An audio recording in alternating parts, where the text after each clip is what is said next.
एक बार फिर से आप सभी लोगों का स्वागत है अपने इस यूट्यूब चैनल स्मार्ट स्टडी में। तो आज हम क्लास 10th का फर्स्ट चैप्टर मैथ का जो कि वास्तविक संख्या है उसके बारे में आज हम देखने वाले हैं। तो वास्तविक संख्या देखने से पहले सबसे पहले हम देखेंगे प्राकृत संख्या के बारे में। आखिर प्राकृत संख्या होता क्या है। तो प्राकृत संख्या का डिफिनेशन होता है गिनती की संख्या गिनती की संख्या गिनती की संख्या को प्राकृत संख्या कहते हैं। जैसे में देखेंगे तो जैसे में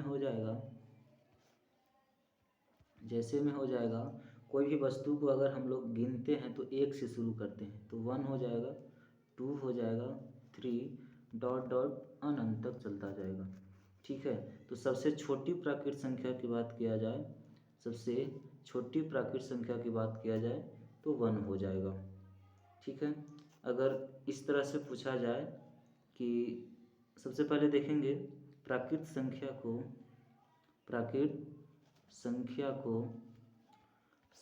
को n से सूचित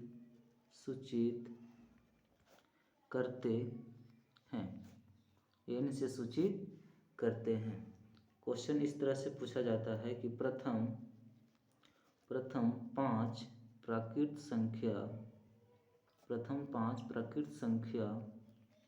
संख्या का योग ज्ञात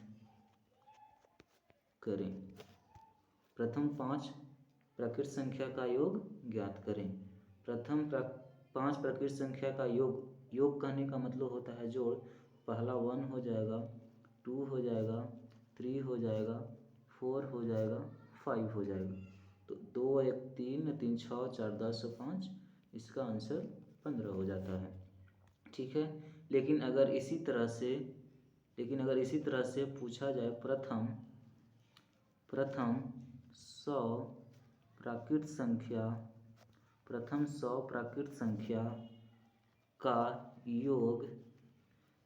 योग ज्ञात करें, तो इस तरह से निकालना थोड़ा सा मुश्किल होता है। तो इसके लिए एक सूत्र होता है प्रथम n प्राकृत संख्या का योग बराबर सूत्र होता है n इंटू n प्लस 1/2। प्रथम 100 बोला है तो 100 इंटू 100 प्लस 1/2 हो जाता है। 100 काटेंगे तो कितना बार में, 50 बार में, और 50 गुने का 101। अगर इसको 101 को 50 से अगर गुना करते हैं तो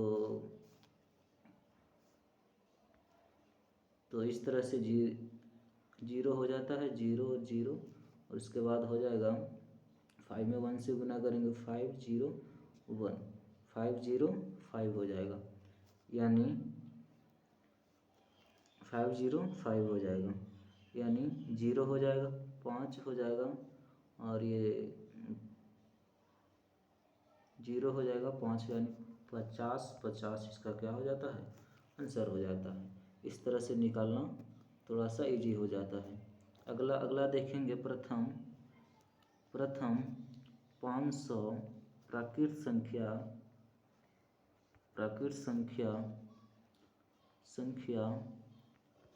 का योग ज्ञात करें। तो प्रथम 500 प्राकृत संख्या का योग ज्ञात करने के लिए इसका सूत्र होता है प्रथम n प्राकृत संख्या का योग बराबर हो जाता है n इंटू n प्लस 1/2। तो कह देंगे इसको 500 इंटू 500 प्लस 1/2। फिर लिखेंगे 500 गुने 501/2 काटते हैं तो इसको 250 बार में कट जाएगा, और 250 गुने का 501 इसको अगर गुना करते हैं तो लगभग, अगर गुना किया जाए तो इसको आगे पूर्ण संख्या के प्राकृत संख्या के बाद देखते हैं पूर्ण संख्या के बारे में। आखिर पूर्ण संख्या क्या होता है? सबसे पहले देखेंगे पूर्ण संख्या। तो प्राकृत संख्या के समुच्चय में तो लिखेंगे, इसका परिभाषा होता है प्राकृत संख्या के समुच्चय में, प्राकृत संख्या के समुच्चय में शून्य को शामिल करने पर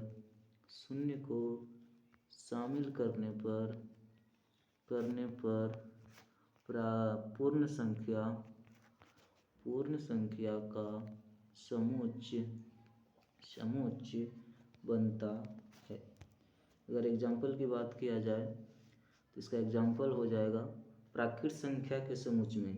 प्राकृत संख्या होता है 1 2 3 4 इन्फिनिटी। इसकी समुच्चय में यानी समूह में हम 0 को शामिल करते हैं तो हमारा पूर्ण संख्या का निर्माण होता है। अगर देखा जाए तो इसको सबसे पहले देखेंगे सबसे छोटी पूर्ण संख्या।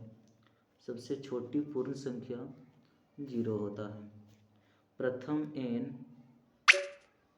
n पूर्ण संख्या का योग बराबर n इंटू n माइनस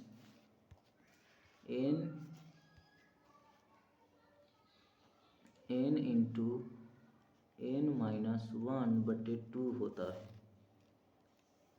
इसी तरह से क्वेश्चन पूछा जाए कि प्रथम 5 पूर्ण संख्या का योग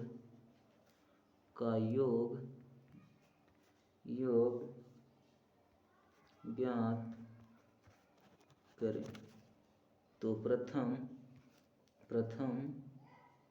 पूर्ण संख्या का योग बराबर सूत्र होता है n इंटू n-1/2। तो 5 इंटू 5-1/2 हो जाएगा।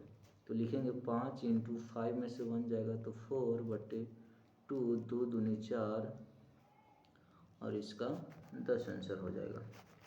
अगला देखेंगे प्रथम 10 पूर्ण संख्या का योग ज्ञात करें। प्रथम n पूर्ण संख्या का सूत्र क्या होता है?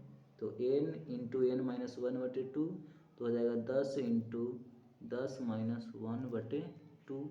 इसको काटेंगे तो 5 बार में हो जाएगा तो 5 गुने 9 बराबर का 45 आंसर हो जाएगा इसका। आगे देखेंगे पूर्ण संख्या के बाद होता है पूर्णांक संख्या। पूर्ण संख्या के बाद होता है पूर्णांक संख्या। तो पूर्णांक संख्या का डिफिनेशन होता है कि पूर्ण संख्या के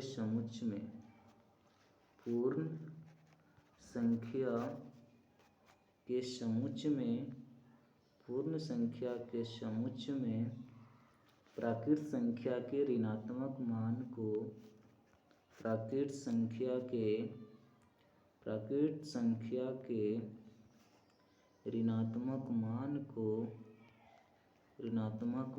को शामिल करने पर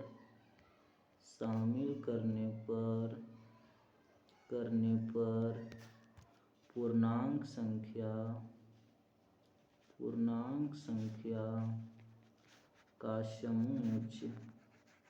का समूच मिलता है। एग्जाम्पल देखेंगे इसका तो हो जाएगा प्राकृत पूर्ण संख्या के समुच्चय में। तो पूर्ण संख्या होता है 0 1 पूर्ण संख्या के समूह में प्राकृत संख्या के ऋणात्मक मान, ऋणात्मक मतलब होता है माइनस, तो -1 -2 -3 डॉट डॉट इन्फिनिटी तक, ये क्या होता है? पूर्ण संख्या होता है। आगे देखेंगे क्या फर्स्ट क्वेश्चन यहाँ से पूछा जाता है,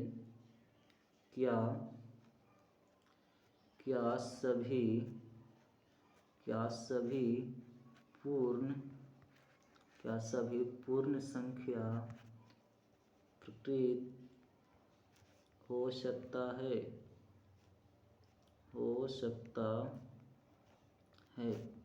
क्या सभी पूर्ण संख्या प्राकृत हो सकता है? तो इसका आंसर होगा नो, क्योंकि सभी पूर्ण संख्या प्राकृत संख्या में नहीं दिखता है।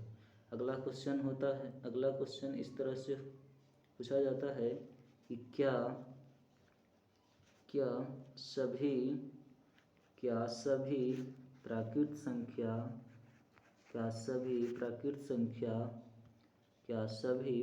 संख्या पूर्ण है? तो इसका आंसर हो जाएगा यस, क्योंकि सभी प्राकृत संख्या पूर्ण में दिखता है। आगे देखेंगे इसके बाद अगला क्वेश्चन, क्या सभी पूर्ण संख्या पूर्णांक है?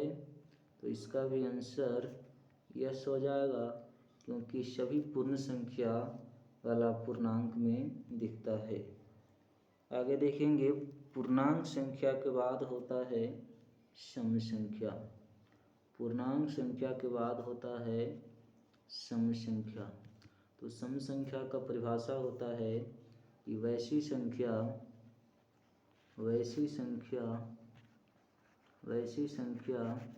जो दो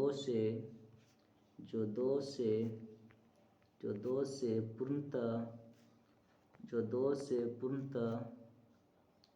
पूर्णतः विभाजित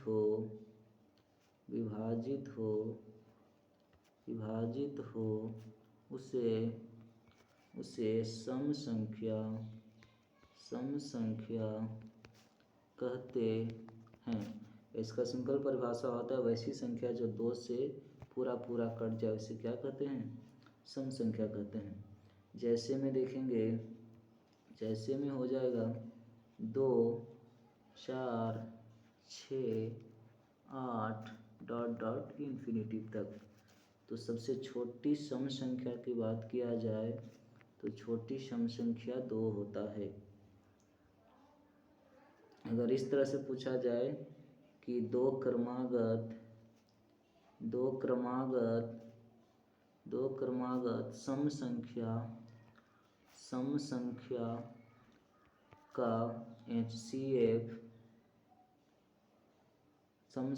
का HCF क्या होगा? तो इसका राइट आंसर 2 हो जाएगा।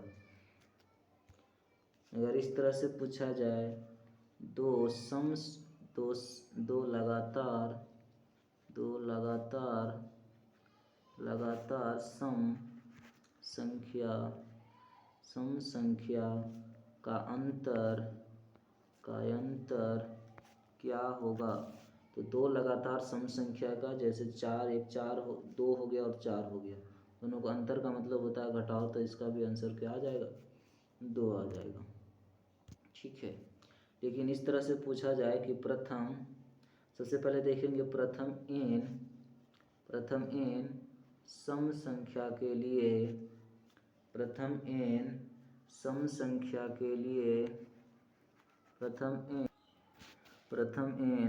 संख्या का योग बराबर सूत्र होता है n × n + 1। क्वेश्चन इस तरह से पूछा जाता है प्रथम दो सम संख्या का योग ज्ञात करें। तो इसका आंसर हो जाएगा 2 इंटू 2 प्लस 1, इसको अगर हल करते हैं तो 2 गुने 3, इसका राइट आंसर 6 हो जाएगा। आगे देखेंगे पूर्ण संख्या के बाद आता है, नहीं, सबसे पहले सम संख्या के बाद आता है विषम संख्या। सम संख्या के बाद आता है विषम संख्या। तो विषम संख्या के बारे में देखेंगे तो वैसी संख्या जो 2 से पूर्णतः विभाजित ना हो उसे विषम संख्या कहते हैं। जैसे में हो जाएगा, इसका एग्जाम्पल 2 नहीं होगा, 3 होगा, 4 नहीं होगा, 5 हो जाएगा, 6 हो जाएगा, 6 नहीं होगा, 7 हो जाएगा, डॉट इन्फिनिटी तक हो जाएगा। यहाँ से अगर देखा जाए तो सबसे छोटी विषम संख्या की बात किया जाए तो 1 हो जाएगा। अगर देखा जाए तो दो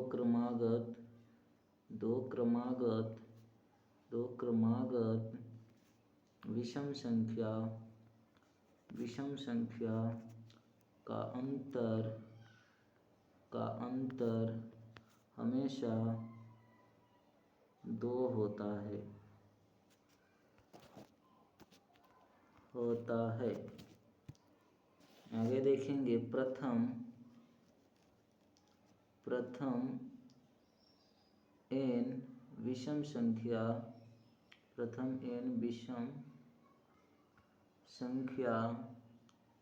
का योग पूछा जाए तो इसका n इंटू n माइनस 1 होता है। पूछा जाए प्रथम 5 विषम संख्या का योग ज्ञात करें। तो प्रथम 5 विषम संख्या का योग ज्ञात करें तो इसका सूत्र होता है n इंटू n माइनस 1।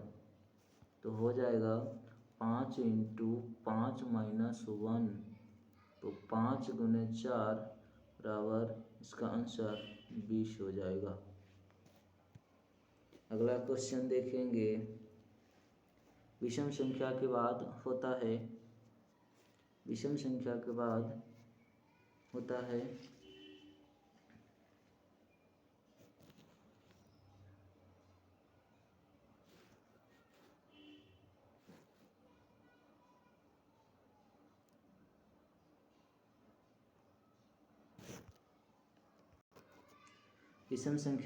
होता है अभाज्य संख्या।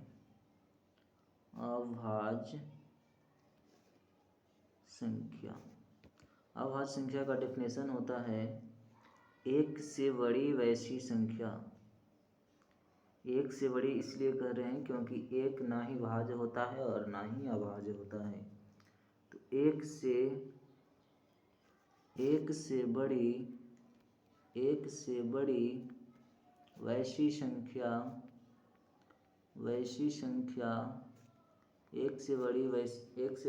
संख्या जो एक या स्वयं यानी खुद स्वयं के अलावा किसी दूसरे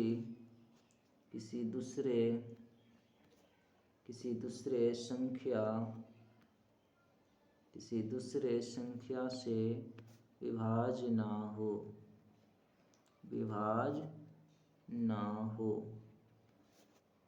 या इसका दूसरा भी परिभाषा होता है वैसी संख्या वैसी संख्या जिसका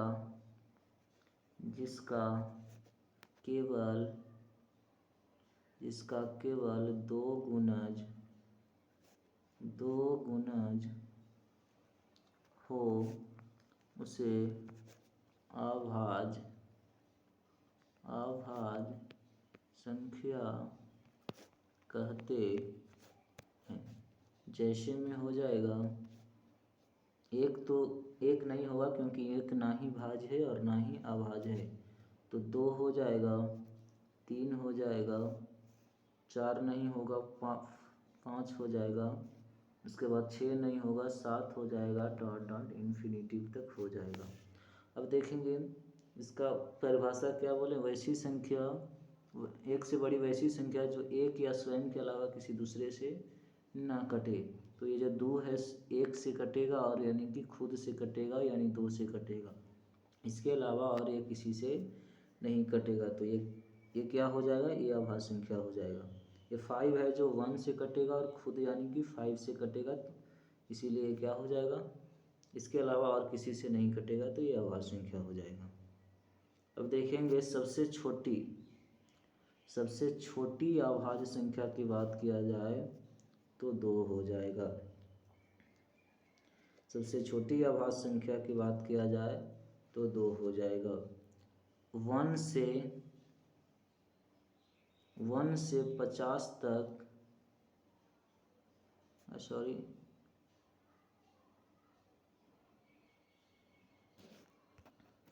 1 से 50 तक कितनी अभाज्य संख्या होती है। तो 1 से 50 के बीच देखा जाए तो 1 हो जाएगा, 2 3 4 5 6 7 8 9 10 11 12 13 14 15 16 17 18 19 20 21 22 23 24 25 26 27 28 29 30 31 32 33 34, ऐसे कर ऐसे नहीं हो पाएगा, ऐसे तो ज़्यादा समय लगेगा। देखेंगे 1 से 50 तक में कितनी अभाज्य संख्या होती है, तो एक तो ना ही भाज्य होगा और ना ही अभाज्य हो जाएगा, तो 2 हो जाएगा, 1 हो गया, 3 हो जाएगा, 4 नहीं होगा, 5 हो जाएगा, 6 नहीं होगा, 7 हो जाएगा, 8 नहीं होगा, 9 नहीं होगा, 10 नहीं होगा, 11 हो जाएगा, 12 नहीं होगा, 13 हो जाएगा, 14 नहीं होगा, 15 नहीं होगा, 16 नहीं होगा, 17 हो जाएगा, 18 नहीं होगा, 19 नहीं होगा, 19 हो जाएगा, 19 हो जाएगा, सॉरी 19 हो जाएगा, 20 नहीं होगा, 21 नहीं होगा, 22 नहीं होगा, 23 हो जाएगा, 23 हो जाएगा, 24 नहीं होगा, 25 नहीं होगा, 26 नहीं होगा, 27 नहीं होगा, 28 नहीं हो जाएगा, 29 हो जाएगा, 30 नहीं होगा, 31 नहीं होगा, 31 हो जाएगा, 31 हो जाएगा, 32 नहीं होगा, 33 नहीं होगा, 34 नहीं होगा, 35 नहीं होगा, 36 नहीं होगा, 37 हो जाएगा, 38 नहीं होगा, 39 भी नहीं होगा, 40 भी नहीं होगा, 41 हो जाएगा, 42 नहीं होगा, 43 हो जाएगा, 44 नहीं होगा, 45 भी नहीं होगा, 46 भी नहीं होगा, 47 भी नहीं होगा, 48 भी नहीं होगा, 49 भी नहीं हो जाएगा, फिर उसके बाद 50 भी नहीं होगा। यानी 1 से 50 के बीच अभाज्य संख्या की बात किया जाए तो 1 2 3 4 5 6 7 8 9 10 11 12 13 14 15, यानी कि अगर देखा जाए तो 1 से 50 तक के बीच 15 अभाज्य संख्या होती है। 1 से 50 तक के बीच 15 अभाज्य संख्या होती है, और 50 50 से 100 तक के बीच 10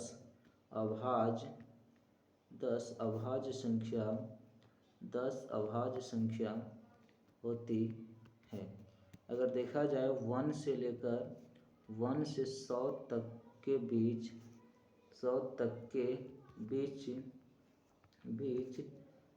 25 अभाज्य संख्या होती है।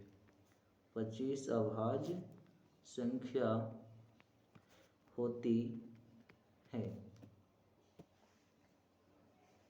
आगे देखेंगे अभाज्य के बाद होता है भाज्य संख्या। अभाज्य के बाद होता है भाज्य संख्या। तो लिखेंगे एक से बड़ी वैसी संख्या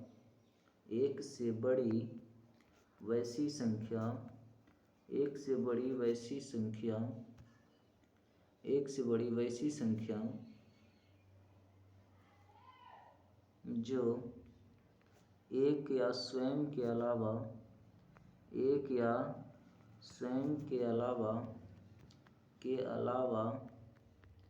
किसी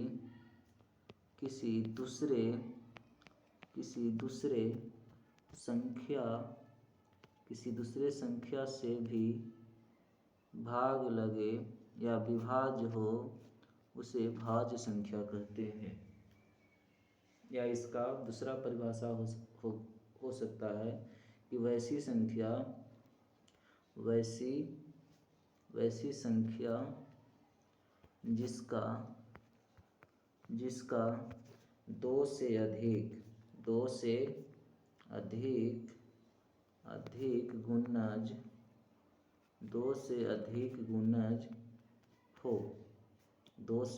गुणज हो। जैसे में 4 हो जाएगा, 6 हो जाएगा, 8 हो जाएगा, 9 हो जाएगा, 10 हो जाएगा, डॉट इन्फिनिटी तक चला जाएगा। अगर देखा जाए तो ये जो 4 है 1 से कटेगा, 2 से कटेगा और 4 से कटेगा। तो इसका परिभाषा क्या बोलें कि एक से बड़ी वैसी संख्या जो एक या स्वयं के अलावा किसी दूसरे से भी कटे। तो 1 से भी कट रहा है और यानी स्वयं से यानी 4 से भी कट रहा है, जो 2 से कट रहा है। या इसका दो से अधिक गुणज हो तो उसे हम क्या बोलेंगे? भाज्य संख्या बोलेंगे। अगर सबसे छोटी भाज्य संख्या की बात किया जाए तो सबसे छोटी भाज्य संख्या 4 होती है। सबसे छोटी भाज्य संख्या 4 होती है। आई होप कि आपको यह क्लास अच्छा लगा होगा। तो बस आज के लिए इतना ही, फिर अगले दिन जय।